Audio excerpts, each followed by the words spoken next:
In every social interaction, relationship, and workplace, there's a rule everyone knows. People influence each other through words, through what they say, arguments, persuasion, convincing. If someone wants something from you, they'll ask for it. If they disagree, they'll tell you. If they're changing your mind, you'll know. Communication is transparent, direct, observable. That's what we are taught. He believed it. Until he learned the rule nobody tells you. Manipulation happens in silence. Not in what people say, but in what they don't say.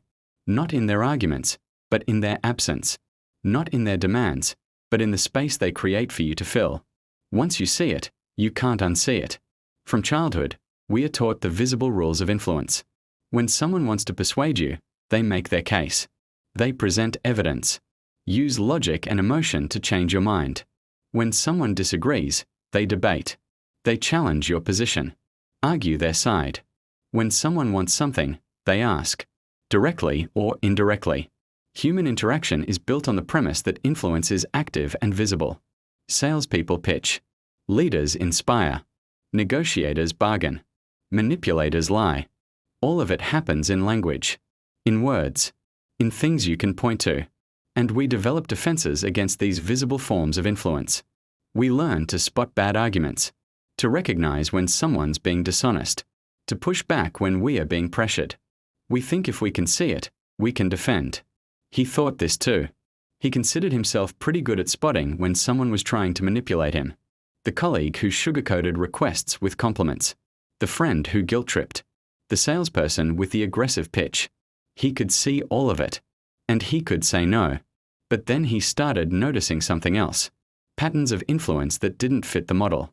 Situations where he'd made decisions that weren't really his. Relationships where he felt controlled, but the other person had never explicitly demanded anything. Outcomes where he'd somehow ended up doing exactly what someone wanted, but they'd never asked.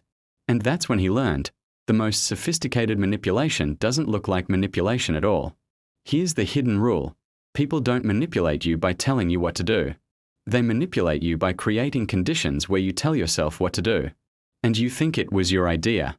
The most powerful form of control is the kind you don't recognize as control. It works through three invisible mechanisms that most people never learn to see.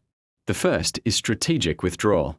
When someone wants something from you, the obvious approach is to ask for it. But manipulators know, asking creates resistance. Instead, they withdraw. They become less available, less responsive, less warm.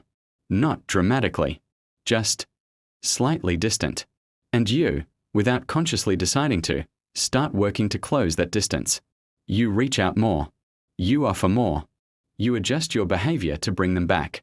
And in doing so, you give them exactly what they wanted, without them ever having to ask. The second mechanism is manufactured scarcity. When someone wants you to value them more, the obvious approach is to demonstrate their worth. But sophisticated manipulators know, demonstration is weak. Instead, they become scarce. They are busy. They are in demand. They have other options. And suddenly you're competing for their attention. You prioritize them over things that matter more. You accommodate their schedule. You make yourself more available. They've manipulated your behavior without saying a word about what they want from you. The third mechanism is emotional baiting. When someone wants you to do something, the obvious approach is to request it directly. But sophisticated manipulators know, requests can be refused. Instead, they express a feeling. They are disappointed. They are hurt. They are struggling. Not because of you, they'll say, just in general. But somehow, you end up feeling responsible for fixing it. And the fix, coincidentally, is exactly what they wanted. They've gotten you to volunteer what they never had to demand. He learned this rule through a friendship. A friend who never asked for anything directly. Never said, I need you to do this. Never demanded his time or attention. But somehow, he was always accommodating them. Always available when they needed something. Always adjusting his plans. He couldn't pinpoint when it started or how it happened. There was no conversation where he'd agreed to be on call. No explicit expectation that had been set. Just a pattern that had formed so gradually he didn't notice it becoming a cage. When he tried to set boundaries, gently, carefully, something strange happened. His friend didn't argue. Didn't push back. didn't get visibly angry. They just withdrew, became less responsive, less warm, less present, and he felt it immediately.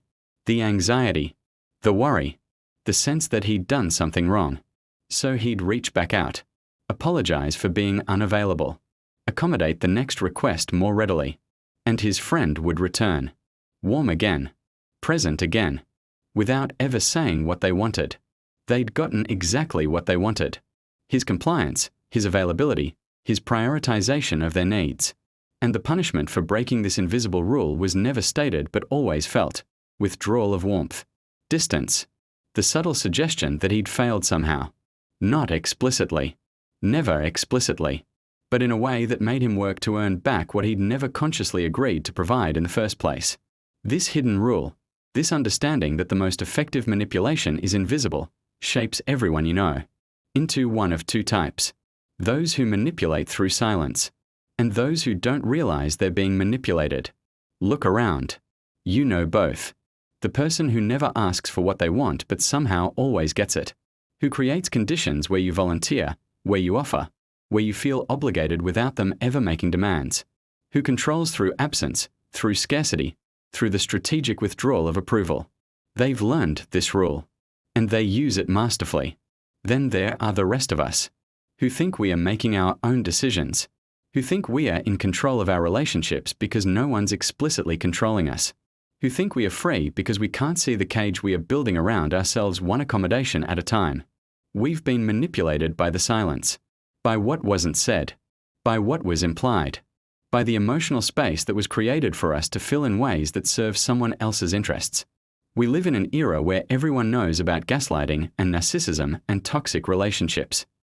We've learned the vocabulary of obvious manipulation, but we haven't learned to see the invisible kind, the kind that happens in silence, in withdrawal, in manufactured emotional states. Social media has made this worse. The strategic absence that makes you check if they've viewed your story, the calculated scarcity that makes you earn their attention, the emotional posts that make you feel responsible for fixing problems that aren't yours. All of it is invisible manipulation. All of it works because you can't identify the moment you were manipulated. You just know you're anxious, accommodating, constantly trying to maintain something you never consciously agreed to maintain. The most sophisticated manipulation doesn't look like demanding compliance. It looks like you freely choosing to give them what they want. But it's not free. It's engineered. Through silence. Through absence. Through emotional conditions carefully constructed to elicit specific behaviors. And once you learn to see it, you realize how much of your life you've spent responding to manipulations you never identified. Here's how you break free. Stop filling the silence. When someone withdraws, let them. Don't chase. Stop competing for manufactured scarcity. When someone's suddenly unavailable, take them at face value. Find other options. Stop taking responsibility for unexpressed emotional needs. When someone hints at struggling, ask directly what they want. If they won't say, that's their problem, not yours. The hidden rule is this: you can't be manipulated by silence. If you stop treating silence as a problem you need to solve. The person who controls through withdrawal only has power if you chase. The person who creates scarcity only wins if you compete. The person who baits you emotionally only succeeds if you take the bait. And the moment you stop, the moment you let their manipulation fall flat by refusing to respond to invisible demands, you take back control of your own decisions. Not by fighting manipulation, but by refusing to participate in it.